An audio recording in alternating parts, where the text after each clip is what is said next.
सरकार हिंदुओं मुसलमानों को लड़ाने में लगी है। करहल पहुंचे समाजवादी पार्टी के राष्ट्रीय अध्यक्ष अखिलेश यादव ने थाना क्षेत्र के गांव कुर्रा के नगला मोती में एक निजी कार्यक्रम में पहुंचे।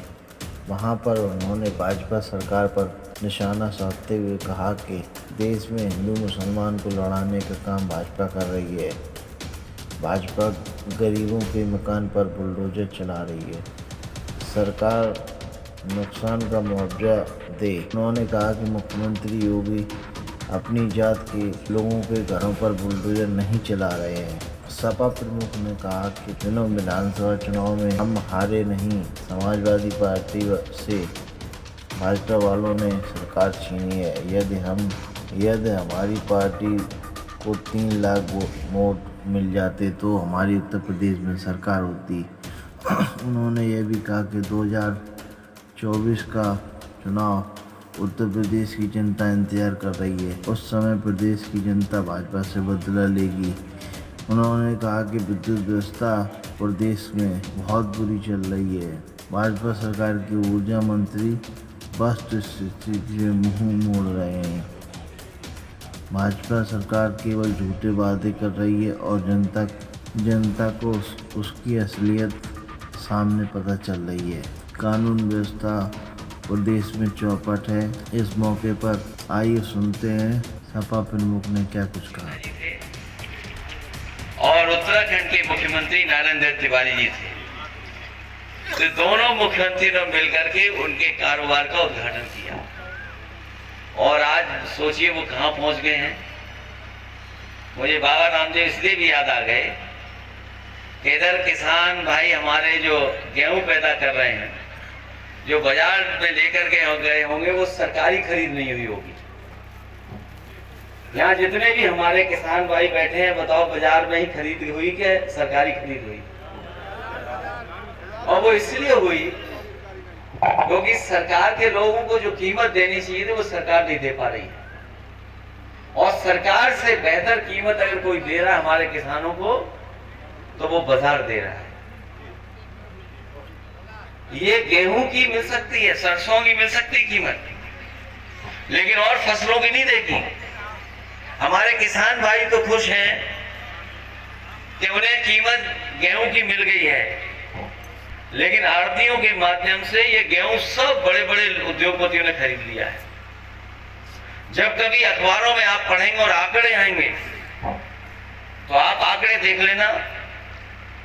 देश की जो बड़ी बड़ी कंपनियां हैं, कारगिल जो आपको बीज देती है वो अमेरिका की कंपनी है, आईटीसी और तीसरी अडानी और चौथी बाबा रामदेव की कंपनी, और जितने भी फ्लोर मिल मालिक हैं उन्होंने कहीं न कहीं आड़तियों के माध्यम से पूरे देश का गेहूं खरीद लिया होगा।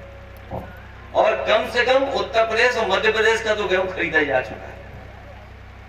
यहाँ तो हमारे आपके लिए तो सब सस्ता है मान लीजिए, लेकिन ये जो मुंबई में रहने वाले लोग हैं, अगर यहाँ से आटा नहीं ले गए होंगे, गेहूं नहीं ले गए होंगे, तो पैकेट वाला जो खा रहे होंगे, आप देख लेना 1 महीने के बाद पैकेट वाले आटे की कीमत कहां पहुंच जाएगी। अभी कौन सा आटा लेते हो आप वहां? इन्हें नहीं पता है, लेकिन शहर में रहने वाले लोग कोई ना कोई पैकेट वाला आटा लेते हैं। हमारे बगल में कोई कह रहा है कि आशीर्वाद, क्योंकि मैं किसी कंपनी की नहीं ब्रांडिंग कर सकता हूं, लेकिन वो आटा खरीदा जा रहा है। और याद कीजिए वो काले कानून हम लोगों ने विरोध किए थे, वो इसीलिए विरोध किया था कि एक समय ऐसा आएगा वो खरीद लेंगे, स्टोर कर लेंगे और अपने हिसाब से वो कीमत तय करेंगे। हो सकता है हमारे किसान भाइयों को थोड़ा बहुत लाभ मिला हो, लेकिन बड़े पैमाने पेट्रोल महंगा हो गया। अभी हमें सीमेंट के व्यापारी मिले, दुकान है उनकी, सीमेंट भी महंगा हो गया, सरिया महंगी हो गई, और गैस का सिलेंडर खाली रखे हुए घरों में। कोई चीज नहीं बची जो महंगी ना हो गई हो। और अभी आंकड़े आए हैं कि देश की ज्यादातर आबादी में जितनी धन दौलत है, उतनी धन दौलत केवल 5-6 लोगों के पास है। देश के 5-6 लोग मिलकर के अगर उनका हिसाब किताब लगाओगे, उतना पूरी आबादी का है। सोचो तो कितने परसेंट लोगों पे सब धन दौलत पहुंच गई। आखिरकार वो इतनी ऊंचाई पे जा रहे हैं, लेकिन हमारे जो गरीब लोग हैं उनको मुनाफा नहीं हो रहा। और अगर उद्योग कारोबारी उद्योग करें, कारोबार चलाएं, लेकिन कम से कम नौजवानों को रोजगार तो मिले, नौकरी तो मिले। कौन से कारोबार हो रहे? ऐसे कारोबार किए जा रहे हैं जिसमें रोजगार और नौकरी नहीं है। कहने को तो भारत के उद्योगपति दुनिया के 5वें नंबर पे पहुंच गए। हो सकता है वो 1 नंबर पे भी आ जाएं, लेकिन ये कभी नहीं भूलना है कि अगर दुनिया में सबसे ज्यादा बेरोजगार अगर कहीं नौजवान है तो वो भारत में नौजवान है। इससे ज्यादा बेरोजगार नौजवान कहीं नहीं। अब लाउड स्पीकर हटाए जा रहे हैं। एक अखबार में छपा कि इस जिले में इतने लाउड स्पीकर हट गए। दूसरी जगह खबर पड़ी कि इतने लाउड स्पीकर हट गए। और जब मैं आपके साथ बीच में आया हूं तभी मैंने खबर पड़ी कि शामली में एक सभासद की गोली मार दी गई। तो जब पुलिस लाउड स्पीकर हटाएगी तो कानून व्यवस्था कब देखेगा? कौन देखेगा? और अभी देखना बीजेपी वाले कहेंगे कि आप हिंदू भाइयों घबराओ मत, आपके लाउड स्पीकर कम हटे हैं, मुसलमान भाइयों के लाउड स्पीकर ज्यादा हट गए। हमारे भाई लोग इसी में खुश हो जाएंगे कि चलो उनके सब हट गए, हमारे तो तब भी बचे हुए हैं। लेकिन याद रखना साथियों, ये सब केवल आपका ध्यान हटाने के लिए हो रहा है।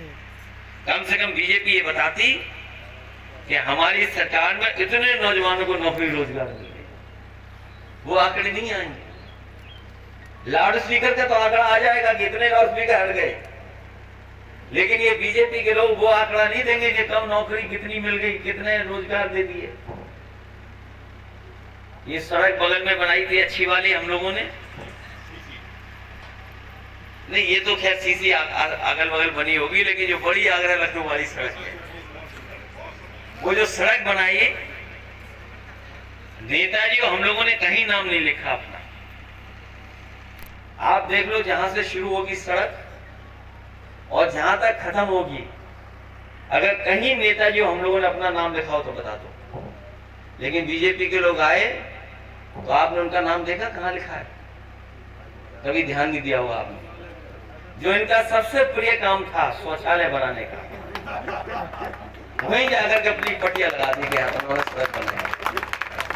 और आप जानते हो सड़क किसने बनाई? नेताजी हम लोगों समाजवादियों ने बनाई।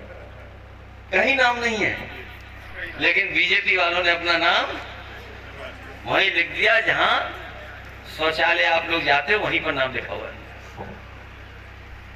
अभी एक नया भारतीय जनता पार्टी ने अपना चुनाव क्षेत्र में खोजा है बुलडोजर।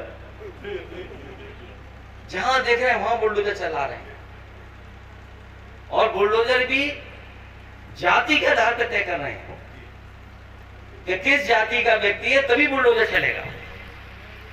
अगर उनकी पार्टी का समर्थक है, उनकी जाति का व्यक्ति है, तो उस पर बुलडोजर नहीं चलेगा।